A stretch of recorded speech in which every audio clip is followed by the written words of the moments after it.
మెదక్ జిల్లా తూప్రాన్ మున్సిపల్ పరిధిలో ఉన్న రేషన్ కార్డు లబ్ధిదారులకు సోమవారం నాడు మున్సిపల్ చైర్మన్ బొంది రజనీ రవీందర్ గౌడ్, కౌన్సిలర్లు చెలిమెల రాములు, రాథోడ్ల చేతుల మీదుగా స్మార్ట్ రేషన్ కార్డులు పంపిణీ చేశారు. ఈ సందర్భంగా మున్సిపల్ చైర్మన్ మాట్లాడుతూ ప్రభుత్వం అందజేస్తున్న స్మార్ట్ రేషన్ కార్డులను లబ్ధిదారులు స్థానిక రేషన్ దుకాణాల్లో పొందాలని, తప్పులుంటే వెంటనే సరిచూసుకుని సవరణ చేసుకోవాలని సూచించారు. ఈ కార్యక్రమంలో నాయకులు ఏర్పుల బాలరాజు, రేషన్ డీలర్లు, లబ్ధిదారులు పాల్గొన్నారు.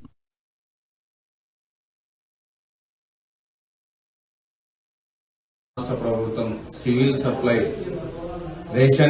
కొత్త రేషన్ కార్డు డిజిటల్ రూపంలో భాగంగా పంపిణీ చేస్తున్న సందర్భంగా ఈరోజు తూప్రాన్ మున్సిపాలిటీలోని షాప్ నంబర్ 14 లో ప్రజలకు వాళ్ళ ఉన్న అడ్రస్ కాకుండా వట్టూరు అనే విలేజ్ తో అన్ని కార్డులు ప్రింట్ అయ్యి వచ్చింది.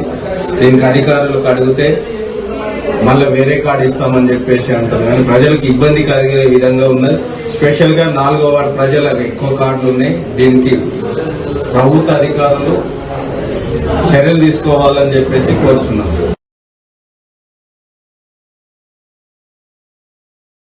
కార్డు పట్టుకు కనబడుతుంది. అది ఇద్దెట్లా ఉన్నది. మళ్ళీ అన్ని కార్డులు అన్నీ ఒడ్డు పడ్డాయి. ఇక ఎక్కువ పడితే అప్పుడు సార్ చెప్పాం కదా.